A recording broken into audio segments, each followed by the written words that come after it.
बिहार में मुस्लिम वोट असदुद्दीन ओवैसी को मिलेगा या नहीं? अगर मिलेगा तो कितनी सीटें जीत हासिल होगी? आई विस्तार से समझते हैं। बिहार की राजनीति हमेशा से जटिल और गतिशील रही है, जहां जाति, धर्म और क्षेत्रीय मुद्दे चुनावी नतीजों को निर्धारित करते हैं। 2025 के बिहार विधानसभा चुनाव के नजदीक आते ही एक महत्वपूर्ण सवाल उभर रहा है। क्या बिहार के मुस्लिम वोटर असदुद्दीन ओवैसी की पार्टी ऑल इंडिया मजलिस-ए-इत्तेहादुल मुस्लिमीन एमीन की ओर रुख करेंगे? और अगर ऐसा हुआ तो एमीन कितनी सीटें जीत सकती है? यह सवाल इसलिए अहम है क्योंकि बिहार में मुस्लिम आबादी लगभग 17 से 19% है, जो कई विधानसभा क्षेत्रों में निर्णायक भूमिका निभाती है, विशेष रूप से सीमांचल जैसे मुस्लिम बहुल क्षेत्रों में। इस लेख में हम इस विषय पर विस्तृत और तथ्यपर चर्चा करेंगे, जिसमें ऐतिहासिक पृष्ठभूमि, वर्तमान राजनीतिक परिदृश्य, मुस्लिम वोटरों की प्रवृत्तियां, गठबंधनों की भूमिका और संभावित परिणामों का गहन विश्लेषण शामिल होगा।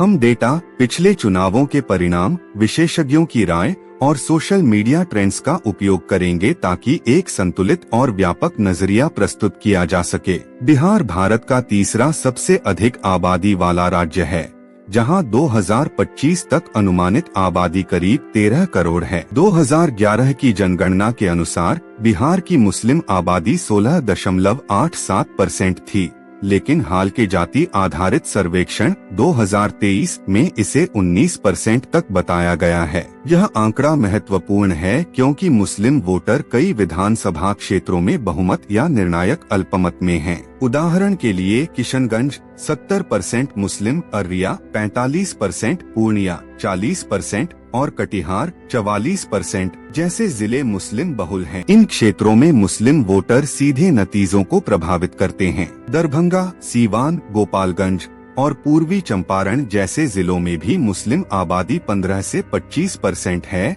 जो गठबंधन की रणनीति को प्रभावित करती है। परंपरागत रूप से बिहार के मुस्लिम वोटर राष्ट्रीय जनता दल, आरजेडी, कांग्रेस और अन्य सेकुलर पार्टियों की ओर झुकाव रखते हैं। लालू प्रसाद यादव का माय मुस्लिम यादव समीकरण 1990 के दशक से बिहार की राजनीति में प्रभावी रहा है। इस फॉर्मूले ने आरजेडी को मुस्लिम और यादव वोटरों का मजबूत आधार दिया। हालांकि हाल के वर्षों में मुस्लिम समुदाय में असंतोष बढ़ा है। कई मुस्लिम नेता और वोटर मानते हैं कि आरजेडी और कांग्रेस उन्हें केवल वोट बैंक के रूप में इस्तेमाल करती हैं, लेकिन सत्ता में हिस्सेदारी या नेतृत्व के अवसर नहीं देती। 2024 के लोकसभा चुनाव में आरजेडी ने 26 में से केवल 2 मुस्लिम उम्मीदवारों को टिकट दिया, जबकि यादव उम्मीदवारों की संख्या 9 थी। इस असमानता ने मुस्लिम वोटरों में नाराजगी पैदा की। एक्स पर कई पोस्ट्स में मुस्लिम यूजर्स ने लिखा, आरजेडी हमें वोट के लिए इस्तेमाल करता है, लेकिन टिकट देने में भेदभाव करता है। यही वह जगह है जहां ओवैसी जैसे नेता अवसर देखते हैं, जो मुस्लिम पहचान, अधिकार और सम्मान के मुद्दों को उठाते हैं। 2014 के बाद से जब नरेंद्र मोदी के नेतृत्व में भाजपा ने राष्ट्रीय स्तर पर प्रभुत्व हासिल किया, बिहार के मुस्लिम वोटरों ने स्ट्रैटेजिक वोटिंग की रणनीति अपनाई। इसका मतलब है कि वे उस पार्टी को वोट देते हैं जो भाजपा को हराने की सबसे अधिक संभावना रखती हो। इस कारण आरजेडी और महागठबंधन इंडिया ब्लॉक को मुस्लिम वोटों का बड़ा हिस्सा मिलता रहा है। लेकिन अगर एमीन जैसी पार्टी मैदान में उतरती है तो मुस्लिम वोट बंटने का खतरा रहता है, जो अप्रत्यक्ष रूप से एनडीए, बीजेपी, जेडीयू गठबंधन को फायदा पहुंचाता है। 2020 के विधानसभा चुनाव में कई सीटों पर यही हुआ, जहां एमीन की मौजूदगी से आरजेडी के वोट कटे और एनडीए जीता। ऑल इंडिया मजलिस-ए-इत्तेहादुल मुस्लिमीन एमीन की स्थापना 1927 में हैदराबाद में हुई थी, लेकिन इसकी राष्ट्रीय स्तर पर सक्रियता 2010 के दशक में बढ़ी। बिहार में एमीन ने 2015 के विधानसभा चुनाव में पहली बार हिस्सा लिया, लेकिन कोई सीट नहीं जीती। असली सफलता 2020 के विधानसभा चुनाव में मिली, जब एमीन ने 20 सीटों पर चुनाव लड़ा और 5 सीटें जीती। ये सीटें थीं अमौर, पूर्णिया, बहादुरगंज, किशनगंज, जोकीहाट, अररिया, कोचाधामन, किशनगंज, ठाकुरगंज, किशनगंज। इन सीटों पर मुस्लिम आबादी 50% से अधिक है और एमीन को कुल 1.24% वोट मिले, लेकिन सीमांचल में यह आंकड़ा 20 से 30% तक पहुंच गया। यह प्रदर्शन दर्शाता है कि एमीन की अपील मुस्लिम बहुल क्षेत्रों में मजबूत है। एमीन की 2020 की सफलता के पीछे कई कारक थे।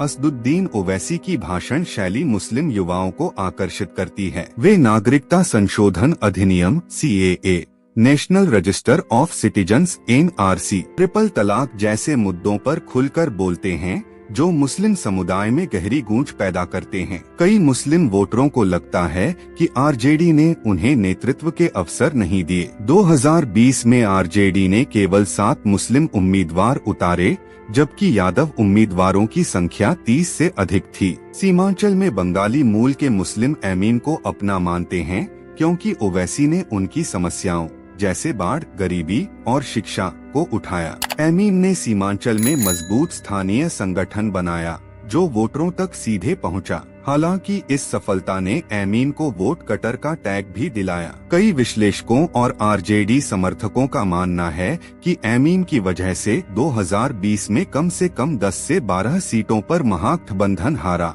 क्योंकि मुस्लिम वोट बंट गए। 2024 के लोकसभा चुनाव में एमीन ने बिहार में कोई सीट नहीं जीती, लेकिन किशनगंज में तीसरे स्थान पर रही।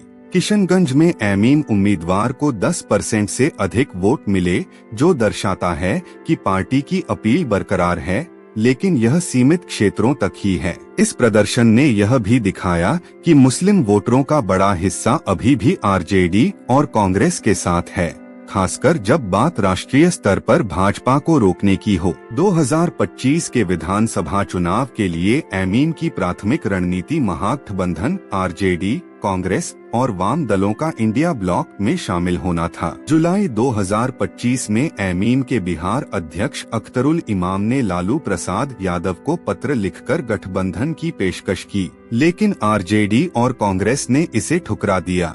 एमीन को बीजेपी की बी टीम करार देते हुए ओवैसी ने जवाब में कहा, हमारा प्यार एक तरफा नहीं चलेगा। अगर महागठबंधन हमें नहीं चाहता तो हम अकेले लड़ेंगे या थर्ड फ्रंट बनाएंगे। महागठबंधन से गठबंधन न होने पर एमीन 20 से 30 सीटों पर अकेले लड़ सकती है, मुख्य रूप से सीमांचल, मिथिलांचल और कुछ शहरी क्षेत्रों में। इनमें से ज्यादातर सीटें मुस्लिम बहुल होंगी। एमीन की रणनीति होगी ओवैसी की रैलियां और सोशल मीडिया कैंपेन मुस्लिम युवाओं को प्रभावित करने पर केंद्रित होंगे। वक्फ बोर्ड, मस्जिदों की सुरक्षा, शिक्षा और रोजगार जैसे मुद्दे एमीन के कैंपेन का हिस्सा होंगे। एमीन स्थानीय मुस्लिम नेताओं को प्रोजेक्ट करेगी, जो RJD के खिलाफ असंतोष को भुनाएंगे। एमीन थर्ड फ्रंट बना सकती है, जिसमें छोटी पार्टियां जैसे विकासशील इंसान पार्टी, VIP, राष्ट्रीय लोक जनशक्ति पार्टी, RLJP या प्रशांत किशोर की जन सुराज पार्टी शामिल हो सकती हैं।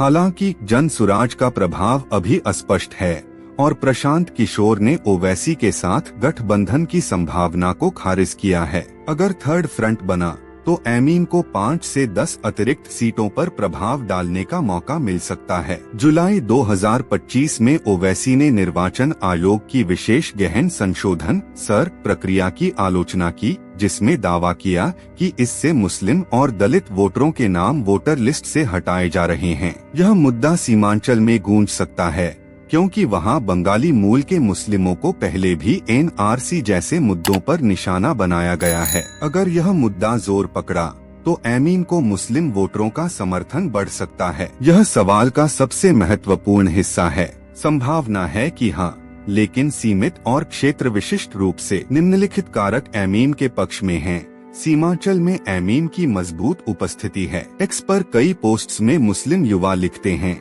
हमारे पूर्वज लालू को वोट देते थे, लेकिन अब हम ओवैसी को देंगे। 2023 के जाति सर्वे में मुस्लिमों की आबादी 19% और यादवों की 14% दिखाई गई, जिसने मुस्लिमों में सत्ता की मांग को बढ़ाया।